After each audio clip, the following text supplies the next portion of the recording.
Hey, Moxie family, another podcast episode with one of my very favorite people. And I will say that I have said that about a lot of the guests that I've interviewed. But I think that's just because I really like everyone that I've gotten to talk to so far. But says, uh, I cannot believe when you said that we had never actually been on a meeting together. Like, I feel like hmm I know you. I feel like, Yeah. I read your emails. We have emailed. I hired you to design all my Yeah. agreements so that everything looks nice in my own personal Moxie. So Yeah. I just feel like, we didn't even need a meeting, a virtual meeting. No. I just Well, feel that's like I it. know And you. yeah, and seeing your face to face, I was like, it doesn't feel I feel like we've already done this dance before. So Yes, yes. There is none of the awkwardness. exactly. Well, I would love to have you kind of talk about yourself a little bit. Talk about who you are, where you are, and a little bit about Whale Tail Digital, and then we'll get into more things about all of that. No worries. So yeah, my name's Sez, which is the Aussie short for Sarah, but I go by Sez everywhere. So because there are so many Sarahs, I need a way to distinguish myself, I guess you could say. I'm a sustainable website designer, so I create websites that are essentially better for people and the planet. And by that, I mean they are both more environmentally friendly and they lower carbon footprint, but that they're also better for people. It's accessible and inclusive for everyone. It's sort of a two-pronged attack, but with so many people taking a view and a movement towards sustainability, it seemed like the perfect angle for me, particularly because I'm already so passionate about the environment anyway. So yeah, Whaletail Digital is my business. I run it from my home here in Hervey Bay, Queensland, Australia. So if you're looking on a map, you look up the east coast of Australia, there'll be a giant sand island there called Gari or formerly Fraser Island, and I'm just on the inside of there. So that's where I am, and that's what I do, and I love it.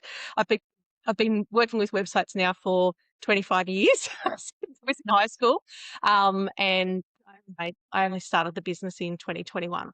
And yeah, it was just a dream come true. I wanted to get into websites when I was in high school and wasn't able to, and finally made that dream happen 20 years later. So yeah. That's amazing.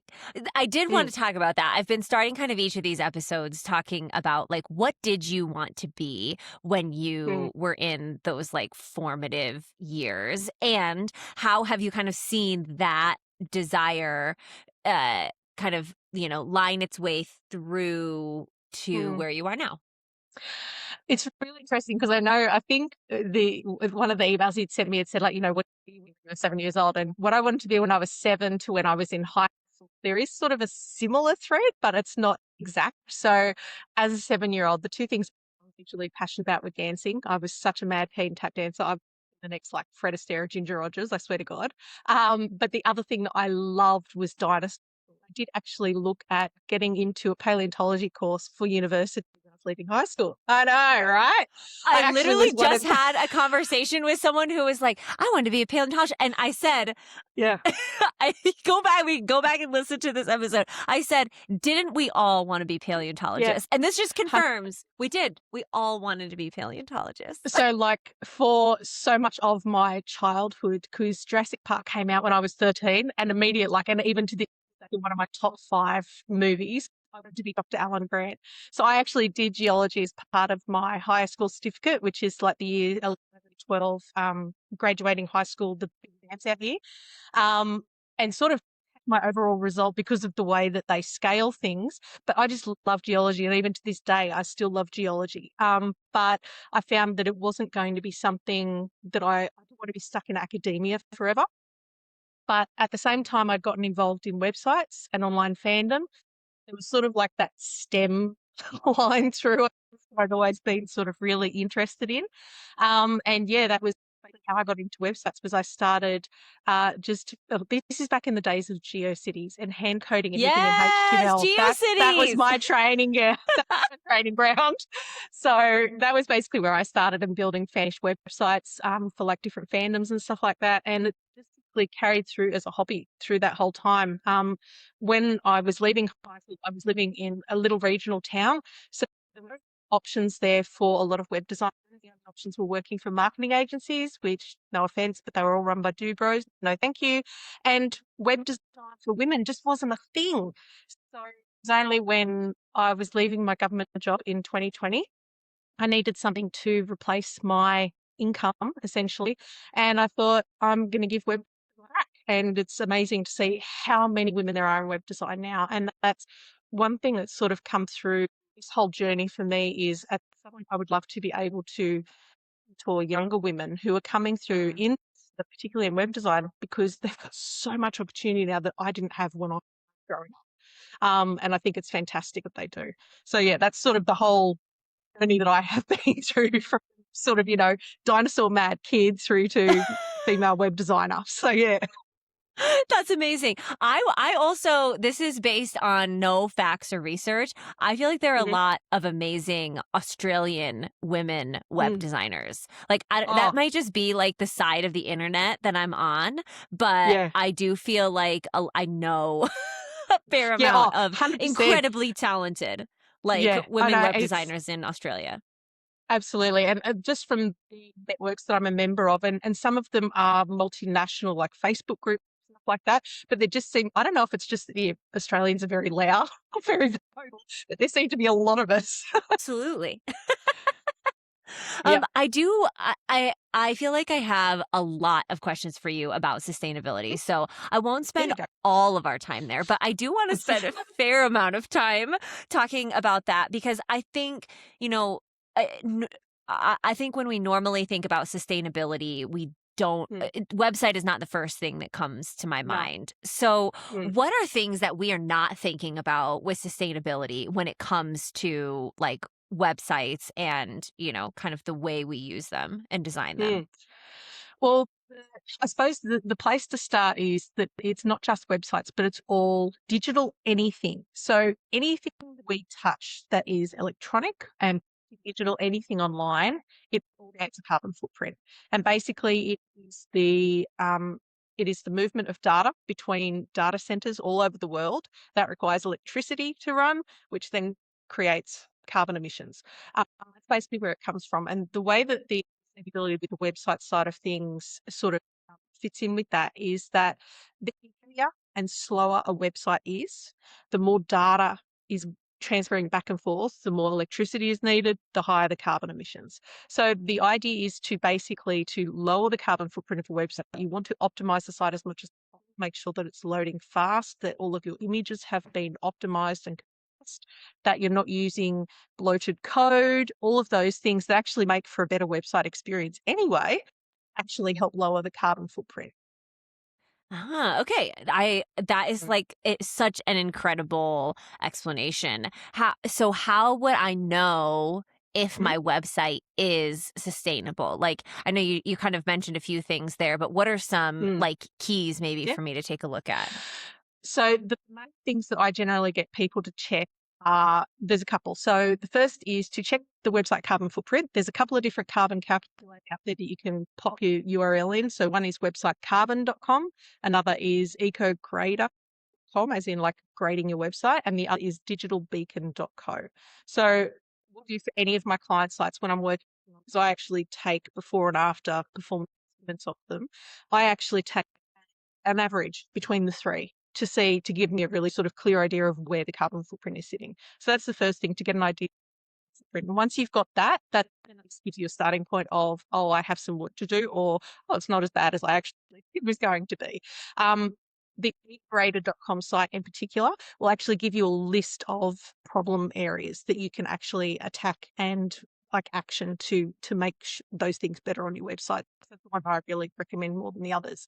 The next step is, in terms of sustainability, checking the accessibility of the website. And the same Mm. thing, you can just Google website accessibility checker, and there's a few different ones out there, like there's Wave from webaim.org, which will give you basically a complete rundown of particularly one page in your website of any of the issues that are there. So the really common things that we see are that the color contrast is not great for people who are visually impaired. There's things like alt tags that are missing from images, so it means that screen readers can't read them. But then other things like, is your website, can it be navigated using your keyboard? Because not everyone can use a mouse or has access to a mouse for whatever reason. So there's things like that that you need to sort of take into, consideration. The inclusive side of it is also about being inclusive in terms of the language, and making sure that the websites can be used, not just accessibility wise, but used, that this website is welcoming, that it's not turning people away. So yeah, there's that side of things with the inclusivity. And then the last thing is I generally just get people to check how fast is their website actually loading at the moment. So tools like gtmetrics.com or even Google's PageSpeed Insights, any of those will give you an idea of how fast the site is loading, and they will generally give you, a bit like with the carbon footprint calculators, it will give you a list of things that you can actually action and look at to help improve the website standard. Oh my goodness, that was amazing. Well, I mean, it's obvious that there is so much passion for you for Yeah. sustainability. Where does that come from? Like, what sort of turned you in this direction? Yeah, it's funny. I mean, I grew up by the beach, so I have always lived by the coast. And like when I was actually growing up in school, I lived in a seaside town. Um, so I've always been very aware of the environment. Always been very passionate about the environment, about the ocean, sort of stuff. And you will see that talk through these things for me. There's a common line. So for me, it's always been a real big part of who I was. But I sort of didn't. And I think in a way, it wasn't until 2020 hit, and obviously COVID and lockdowns and everything, and I started following coaches and stuff online and actually going into some of those cohorts, and they sort of asked the question, what's your why? What is it you want to do? And I feel like I'd sort of been lost for a few decades in there because I was just a government worker, just working for the paycheck, and didn't really have my own identity and what is it that I want to do in this world. And for me, it's I want to make an impact in this world that's helping others and helping the environment. And that's sort of the draw line now for me.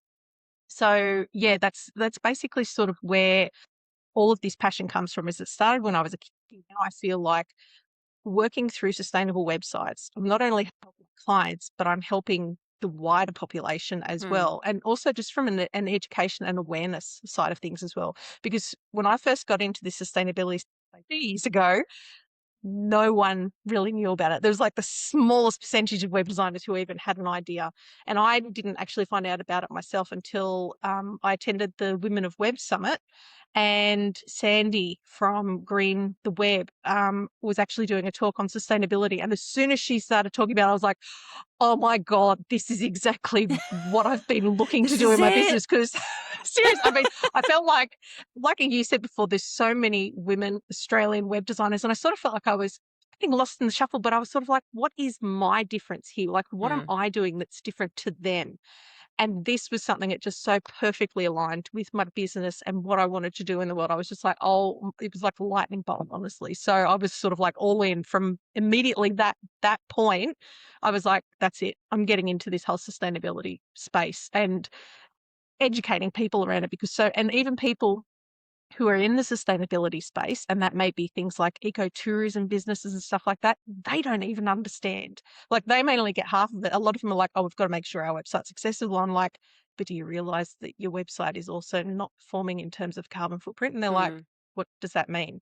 So for me, there's just been this whole 2 years since I got into it has been about educating and raising awareness because so many people still don't understand that, yeah, there is a carbon footprint in anything we do online, but particularly with your websites. So yeah. Did you reach out to Sandy and tell her like this is it? This is my I don't think I actually spoke to her specifically, but I know I've tagged her a few times in Oh yeah. various Instagram posts. Like when I was making the to sustainable websites, I tagged her and said, "This is where this whole thing started." And she's like, "Oh, it's so good." From what I heard, what she had said is, it's so good to see more people actually getting on. It's not so much a bandwagon, but just people following the movement and helping it to grow, because it's really something that I think the thing that sort of not frightens but daunts people a little bit is that they hear the word sustainability And particularly in regards to websites, it's like, oh God, that's either A, going to be really bloody hard, or it's going to cost me a ton of money. And it doesn't have to, either of those things. It really, really doesn't. And you start small. It's a bit like when I used to tell my clients when they wanted to get into SEO and actually run a website, I'm like, don't try and do it all at once. You will just absolutely frustrate yourself to high heaven and you'll probably want to give up. If you just start with one thing small, like just one page. It's the same thing with sustainability in your website in terms of improving carbon footprint and that, like just attack, half your media library as a first step or something, things out there that will help you compress your images, your alt tags, so that you don't have to worry about it. Just even little things like that, just every now and then, will still improve the website. It's not an all-thing thing. The way that I've always looked at sustainability is that I'm not, how do I put this? I'm not one of those people who is sort of like super, super, super, super strict with sustainability. I do everything I can as a human being, but I'm not going to beat myself up if things that probably aren't terribly sustainable that I'm not doing in my life. Because as Duncan said, if I'm doing a little bit, that's still better than nothing. And if a lot of people are doing little, that's still going to make a difference. So Yeah. that's my that's my way of looking at it. I love it. I love it. So I do want you to talk about whales. I just feel like we It is have such a big part of my it, life. we Yeah. have to. So is it like from always, whales have always been a bit of like your muse, or did you like discover whales? And then Yeah. let's just talk about your whale watching. So it's so funny because, as I said, grew up in a beachside community. Didn't see my first whale until 2011. So it was almost years after I left high school. Whale watching out of Brisbane over towards Moreton Island, which is the traditional name for Moreton Island up here. And basically saw a mother and calf because I think it was later in the season that I went. And I was like, oh my God, this is amazing. And then it wasn't until 3 years later that I actually started watching seriously. And by that, I mean, 2010 was the first year that I went, and I have been ever since. So this is actually my 17th year consecutive season of whale watching. Amazing. When someone asked me, I was like, holy crap, how has it been that long? But yeah, from 2010 to now, I have been out every single season, at least 1 or 2 trips. And it's something that ever gets old for me. When I was working in the government, I'd tell my co-workers, say, what are you doing in the week? And I said, I'm going whale watching. They're like, what, again? And I'm like, don't harsh my buzz. It is something different happens every single time, and every trip that I have ever taken has been just spectacular. It is something I recommend highly enough for people to go and do, to really, particularly here, the East Coast population of humpback whales in Australia are just, it's humbling and awe-inspiring and exciting and fun, and the way that they are so curious about us is just blows your socks off. So yeah, for anyone listening, wherever you are in the world, do a watching trip, because you will just not, obviously, it's just my absolute thing to do in the world. If I wasn't doing web design, I would probably see about, I don't know, buying a boat and running my own tours. I just love going whale watching that much. So, yeah. That's amazing. I feel very inspired to go do it. I love how much you love it. It's absolutely contagious. Yes, it's become so synonymous with my business. Funny, because the whale watching certainly came before all of that. And like when I first started my business as a VA in 2020, I had just this like really generic business name, and it wasn't until 2021 that I thought, I'm actually going to work on the website design now, because this is something I really want to do. And I was looking for a new business name, and the name Whale Capital came completely out of the blue. I was literally sitting on my bed on my phone, and it hit me, and I was like, oh my God. And the significance of the name is that every humpback whale's tail is completely unique. It's like a human fingerprint. So no two individuals have the same tail.